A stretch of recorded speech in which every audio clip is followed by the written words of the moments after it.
présence éternelle. Alléluia. Il le mérite. Alléluia. Personne d'autre ne mérite. Alléluia. Notre adoration, si ce n'est lui. Gloire. Alléluia. Amen.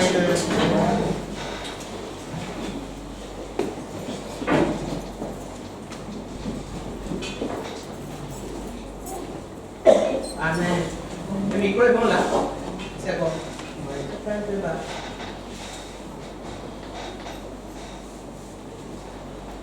Amen. Amen. Amen. C'est bon. Ça, c'est bon. Alléluia. Tu es bon. Alléluia. Mon Dieu, tu es merveilleux. Il est bon. Nous l'aimons. Il est bon. Amen. Oh, il y a beaucoup d'amoureux de Jésus dans ce monde. Alléluia. Gloire. Alors nous continuons dans les profondeurs de Dieu. Alléluia. Amen. Le Seigneur nous a parlé dimanche dernier de l'omnipotence, de son omnipotence. Oh, quel message, tout mélangé. Alléluia. Prédication dedans, enseignement dedans. Alléluia. Amen. Puissant. Amen. Amen. Que nous avons reçu ce dimanche-là. Amen. Et moi-même, lorsque j'étais assise là, excusez-moi, j'aime toujours parler avec le cœur. Hein? Amen. Amen. Hein? Amen. Et lorsque j'étais assise là, alléluia, non, je sentais comment le Seigneur boostait encore ma foi. Alléluia. Parce que vous ne pouvez pas savoir les moments par lesquels les gens passent certainement, même si ces personnes-là s'appellent pasteur. Alléluia. Amen. Vous ne pouvez pas savoir les moments par lesquels ils peuvent passer, mais il faut que le Seigneur nous soutienne pour que, alléluia, amen. Si moi je m'affaiblis, que deviendra Carmel, amen. Que je n'ai même pas vu le dimanche dernier. Amen. Hein? Amen. Donc j'ai intérêt. Alléluia. Amen. Alors ce message-là, cet enseignement-là était vraiment bon. Mais il ne doit pas seulement se limiter à bon. Nous devons le mettre en pratique. C'est là où Dieu nous a. N'est-ce pas, Ersan? Oui. Gloire à Dieu. L'omnipotence. Yes. Amen. Amen. Et ce matin, nous continuons toujours dans la même pensée. Et le thème que le Seigneur a mis dans mon cœur, c'est soyez enracinés en Christ. Amen. Soyez enracinés. Donc, l'enracinement. Alléluia. Amen. Colossiens 2, verset 7. Colossiens 2, le verset 7.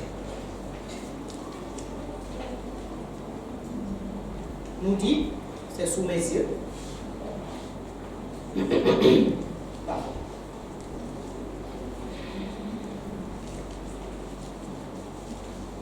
Je vais même commencer à partir du verset 4. Je dis cela afin que personne ne vous trompe par des discours séduisants. Car si je suis absent de corps, je suis avec vous en esprit, voyant avec joie le bon ordre qui règne parmi vous et la fermeté de votre foi en Christ. Le verset 6. Ainsi donc, comme vous avez reçu le Seigneur Jésus-Christ, marchez en lui. Le verset 7. Étant enracinés et fondés en lui et affermis par la foi, d'après les instructions qui vous ont été données et abondées en action de grâce. Alléluia. C'est de ce passage que je tire, bien aimé, le message de ce matin. Bien aimé, ici l'apôtre Paul encourage ses fils, les Colossiens, à s'enraciner dans le Seigneur, à s'enraciner en celui en qui ils ont cru, en s'enraciner en celui qu'ils ont reçu, c'est-à-dire le Seigneur Jésus.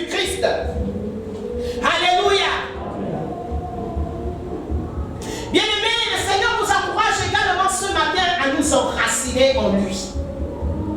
Bien-aimés, lorsque nous croyons à l'omnipotence de Dieu, cela doit nous permettre de nous enraciner en lui, de nous enraciner dans le Seigneur.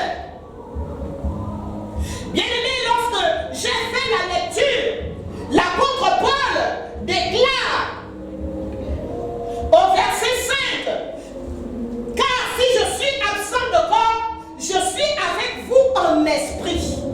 C'est-à-dire que lorsqu'il priait pour ses fils, les Colossiens, il pouvait jauger leur dimension spirituelle dans l'esprit. Il n'était pas forcément avec eux. Alléluia. Alors, il continue de dire, voyons avec joie le bon ordre. Ça veut dire que les Colossiens, bien-aimés, vivaient dans l'ordre spirituel. Ils n'avaient pas forcément, ils ne vivaient pas une vie de péché. Alléluia. Donc le Seigneur ne nous interpelle pas ce matin parce que peut-être que tu vis dans une vie de péché. Non, bien-aimé. Quand bien même, il peut aussi t'interpeller parce que tu vis dans une vie de péché, parce que c'est lui qui nous connaît nous tous. C'est lui qui nous voit nous tous. Mais ces personnes, ces chrétiens, ces fils, ces Colossiens vivaient dans la sainteté. Ils observaient quelque part les instructions que l'apôtre Paul leur donnait, leur enseignait. Mais cependant, l'apôtre Paul leur demande de s'enraciner dans le Seigneur. Alléluia. Ça veut dire que l'enracinement dans le Seigneur, bien-aimé, c'est quelque chose de plus élevé. L'enracinement, être enraciné en Christ, c'est quelque chose de plus profond. Alors le Seigneur veut que tu sois profond. Alléluia. On est ensemble? Amen. Le Seigneur veut que tu sois profond. Le Seigneur veut que nous soyons profonds. Bien-aimé, être enraciné, c'est être fixé durablement et profondément. Pas être en haut. Alléluia. Ces personnes-là marchaient déjà. Ces fils spirituels de l'apôtre Paul marchaient déjà avec le Seigneur. C'est pour dire que, bien aimé, c'est une chose de marcher avec le Seigneur. C'est une chose comment dirais-je, de recevoir le Seigneur dans sa vie. Ça, c'est une étape. C'est une étape aussi de marcher avec le Seigneur. C'est aussi une autre étape ou un autre niveau de s'enraciner en lui. C'est un autre niveau. Sinon, l'apôtre Paul ne l'aurait pas recommandé. S'enraciner, donc comme je le disais, c'est être fixé durablement, pas fixé pour un temps. Et nous-mêmes, nous savons ce que les dégâts que le corona a. Comment dirais-je? Voilà, les dégâts. Des personnes qu'on croyait qu'ils étaient déjà vraiment enracinés dans le Seigneur. Mais après le corona, où sont-ils? Où sont-ils? Pourquoi? Parce qu'il manque souvent à un moment donné l'enracinement. Il manque à un moment donné la profondeur. Alléluia. Mais c'est ce que Dieu veut nous communiquer ce matin encore par le Saint-Esprit. Parce que je crois que l'onction de l'enracinement est là. Alléluia. L'enracinement, la profondeur. Bien-aimés, nous pouvons également le voir dans la parole. Lorsque nous parcourons, par exemple, l'évangile de Marc, qui est mon livre que je médite pendant 7 ans. Bien-aimés, nous voyons que les disciples du Seigneur ont marché avec le Seigneur pendant combien d'années? Pendant 3 ans, n'est-ce pas? Mais ils n'étaient pas enracinés en lui. Ils n'étaient pas enracinés en Jésus. La preuve en est que quand les persécutions sont arrivées, quand la souffrance est arrivée, qu'est-ce qu'ils ont fait? Ils ont basculé. Alléluia. N'ont-ils pas vu les miracles? gloire de Dieu, Jésus était là. Alléluia. Ils ont vu des choses inouïes qu'ils n'avaient jamais vues. Bien aimé, ça veut dire que nous pouvons vivre même les miracles. Alléluia. Nous pouvons vivre la gloire de Dieu. Nous pouvons même vivre l'omnipotence. Mais si nous ne sommes pas enracinés dans le Seigneur, cela ne nous sert à rien. Cela ne nous sert à rien, bien-aimés. Donc, être enraciné, c'est durer jusqu'à la fin. Jusqu'à la fin. L'apôtre Pierre croyait qu'il était enraciné dans le Seigneur. Mais Jésus, qui les connaissait tous, alléluia, lui a dit, oh Pierre, avant que le coq ne chante, combien de fois? 3 fois tu m'aurais renié. Et l'apôtre Pierre va lui dire non. Non, mais l'apôtre Pierre, il était trop sûr de lui. Bien aimé, il n'est pas question que tu sois sûr de toi. Amen. C'est pas ce que tu déclares souvent là. Que je suis enraciné, que je suis fort, que je suis... Non. Bien aimé, il y a des personnes, ils ne savent pas. Rien qu'à l'écoute, dès que je les écoute, oh, je savais. Là, toi, là, tu es encore à un niveau. Hein. Alléluia. L'apôtre Pierre le savait. Il disait non. Quand tout ce monde-là t'abandonnerait, moi je ne t'abandonnerai pas. Jésus lui dit, mon fils, reste tranquille. Reste tranquille. Alléluia. Donc, ce n'est pas ce que nous croyons souvent, bien aimés. Alors dans le secret, nous devons poser la question au Seigneur, suis-je enraciné réellement?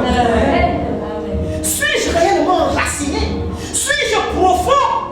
Suis-je dans les profondeurs avec toi, Jésus? Parce que ce n'est pas une affaire d'un an. Ce n'est pas une affaire de 2 ans. Ce n'est pas une affaire de 3 ans, même de 30 ans. Comme nous on vous le dit souvent que ça fait plus de 30 ans que nous sommes nous avons accepté le Seigneur. Ce n'est pas une affaire de cela, bien aimé. Alléluia. Parce que nous ne savons pas ce que le lendemain nous réserve. Alléluia. Nous sommes toujours dans Colossiens 2. Nous allons lire le verset 8. Nous allons maintenant au verset 8. Prenez garde que personne. Prenez garde donc que personne ne fasse de vous sa proie par la philosophie et par une vaine tromperie, s'appuyant sur la tradition des hommes, sur les rudiments du monde et non sur Christ. L'apôtre Paul continue. Alléluia. Pour dire que, pour exhorter ses fils, que lorsqu'on est encore attaché à la tradition des hommes, à la philosophie des hommes, on n'est pas enraciné dans le Seigneur. On n'est pas enraciné dans le Seigneur. Lorsqu'on est enraciné dans le Seigneur bien-aimé, nous ne marchons plus avec la tradition des hommes. Nous ne marchons plus avec la tradition de nos coutumes. Nous ne marchons plus avec la philosophie du monde. Nous marchons avec la parole de Dieu. Bien-aimé, c'est la parole de Dieu qui peut nous faire enraciner en Christ. C'est la parole de Dieu qui peut nous enraciner.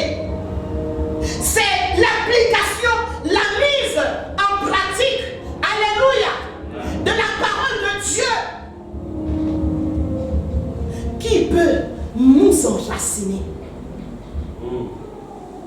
en Christ. C'est pour cela que l'apôtre Paul parle de prendre garde. Il dit de faire attention. Et j'aimerais vous dire, bien aimé, aujourd'hui, que de plus en plus de chrétiens fléchissent devant la tradition. Fléchissent devant les traditions, leurs coutumes. Ils fléchissent. Bien aimé, ce n'est pas quand tout va bien qu'on sait que tu es là, tu es déjà enraciné dans le Seigneur. C'est lorsque ça va aller, lorsque, par exemple, l'exemple que j'ai pris, je vais le lire. Il y a certains chrétiens qui acceptent encore de se laver le corps. Quand on perd quelqu'un, eh bien, on doit aller laver le corps. C'est écrit où? Est-ce que c'est le principe dans la parole? Mais en tant qu'enfant de Dieu, nous devons discerner ce qui est bon et rejeter ce qui n'est pas bon. Ce qui n'est pas de Dieu, pas ce qui n'est pas bon selon nous, mais ce qui n'est pas de Dieu. Voilà pourquoi tu dois être enraciné dans la parole. Mais si tu ne connais pas la parole, tu seras ballotté. Ballotté à tout vent. Ballotté par la tradition. Ballotté par les coutumes. Ballotté, bien aimé. Alléluia. Oui, bien aimé. Donc il y a certains chrétiens qui sont encore ballottés. Mais si tu es, et Dieu connaît, Dieu sait, si tu es encore de ce nombre-là, si tu es encore parmi ceux-là, le Seigneur te dit ce matin d'élever les principes de sa parole dans ta vie. Pour que tu sois enraciné, tu dois élever les principes de la parole de Dieu.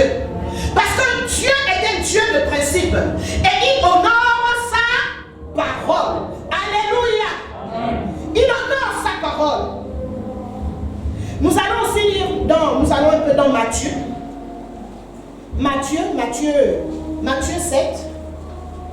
Matthieu 7, le verset 26 à 27. Celui qui trouve le livre, s'il vous plaît. Je n'ai pas envie de me balader un peu dans la parole. Matthieu 7, le verset 26. Oui. Oui, la parole de Dieu dans Matthieu 7, le verset 26. Mais quiconque entend ces paroles que je dis et ne les met pas en pratique sera semblable à un homme insensé qui a bâti sa maison sur le sable. La pluie est tombée, verset 27. La pluie est tombée, les torrents sont venus, les vents ont soufflé et ont battu cette maison. Elle est tombée et sa ruine a été grande. Ça continue. C'est bon. Alléluia. Est-ce que tout le monde a entendu la lecture? Et vous pouvez aussi noter pour aller bien relire, reméditer ça à la maison. Alléluia. Donc Jésus fustige le fait d'entendre seulement la parole. Quiconque entend ces paroles et ne les met pas en pratique, alléluia, sera semblable à quelqu'un qui bâtit sa maison sur le sable. Bien aimé, bâtir sa maison sur le sable, c'est bâtir sa vie sans mettre, sans élever les principes de la parole de Dieu. C'est ça, bâtir sa maison sur du sable. Mais bâtir sa maison sur le roc, alléluia, c'est enraciner sa vie dans la parole de Dieu. Mettre en pratique la parole de Dieu. Bien aimé, et j'aimerais dire que mettre en pratique la parole de Dieu, c'est différent d'être en joie lorsqu'on entend la parole de Dieu. Amen. Amen. Amen. C'est différent d'être en joie quand on entend la parole. Amen. Gloire à Dieu. Oh. Donc disent accouche. Alléluia. Non, Jésus a dit, c'est différent. Prenez aussi Marc. Nous allons aussi lire Marc 4. Marc 4, le verset 5 et le verset 16 à 17. Marc 4.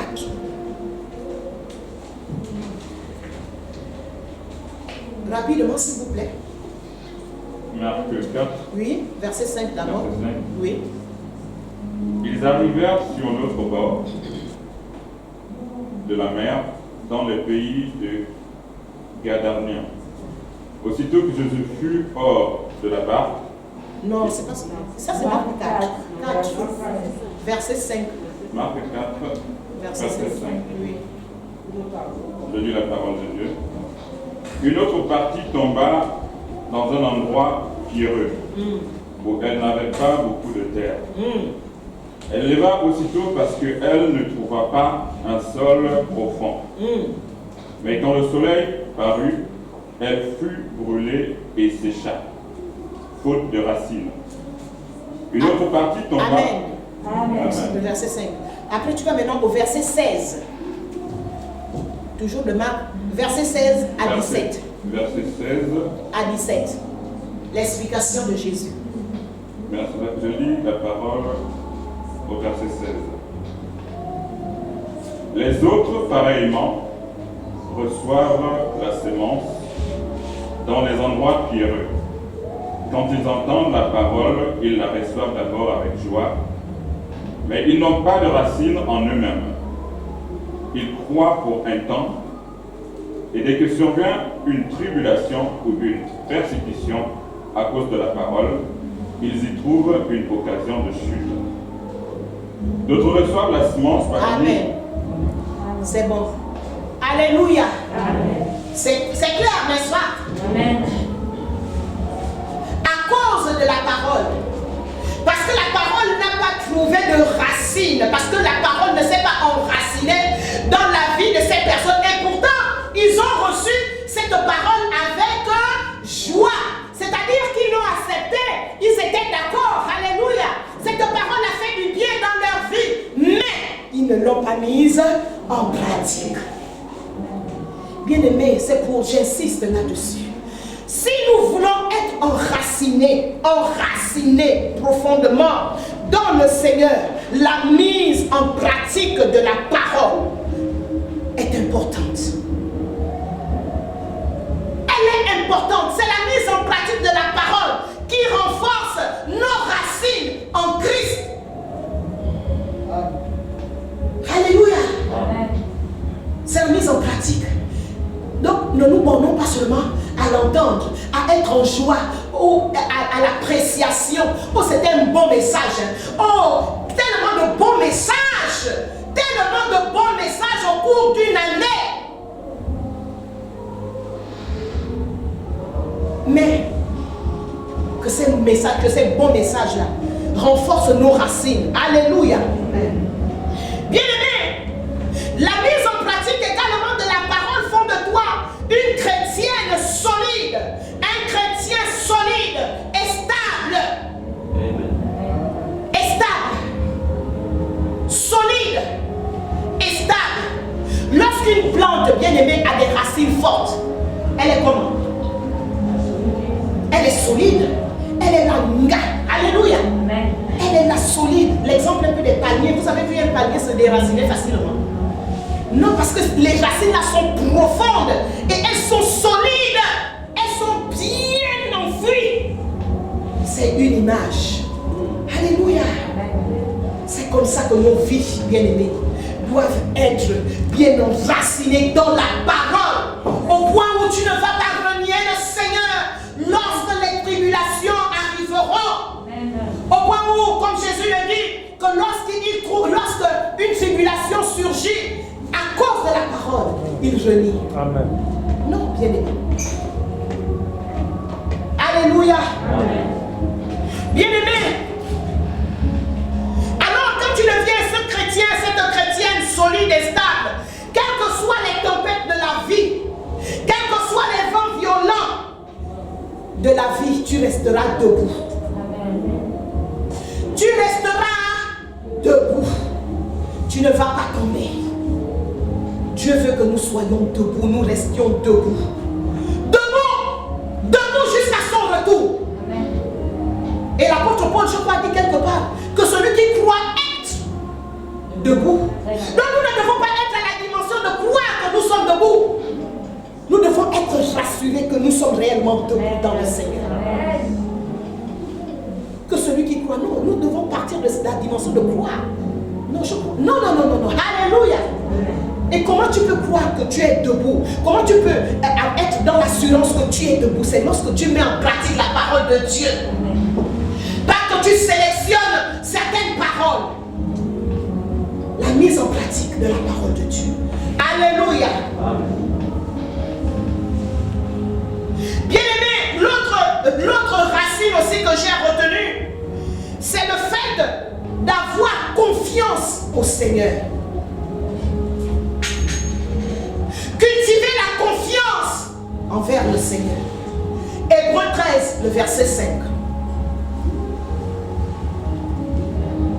Hébreux 13, le verset 5. Cultiver réellement cette confiance.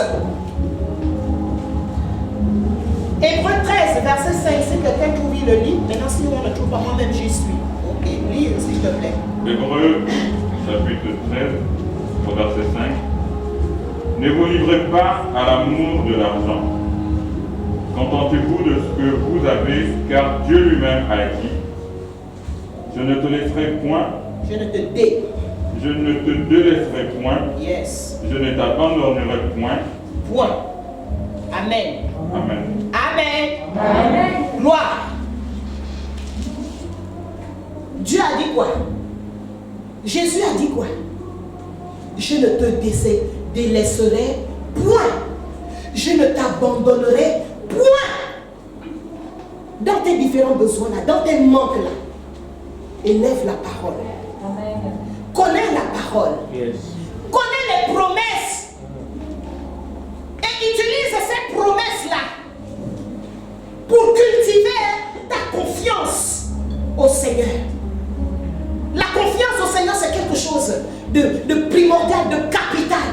Alléluia. Tu ne peux pas marcher avec quelqu'un, que vous marchez profondément, une relation profonde comme nous sommes en train de le voir ce matin, et ne pas avoir confiance en cette personne. Quelles que soient les tempêtes qui se lèvent, quels que soient les vents qui se soulèvent, le Seigneur te demande de lui faire confiance. Amen. Il te demande de lui faire confiance. Aie foi en ton Dieu. Aie foi que le Seigneur contrôle ta vie. Amen. Il est celui qui contrôle toutes les situations de ta vie. Il est celui qui les contrôle. Alléluia. Et il interviendra. Le Seigneur te dit ce matin qu'il interviendra. Quel que soit son temps. Cultive la foi. La foi dans le sens de la confiance. La confiance profonde. Il a dit, il m'a fait la promesse et il le fera. Alléluia. Alors je continue de prier par la foi. Je continue de prier dans la confiance. Je ne prie pas dans l'incrédulité. Je ne prie pas dans le doute. Alléluia. Je prie en ayant confiance. Alléluia. Bien-aimés, et ainsi nous pourrons parler comme l'apôtre Paul.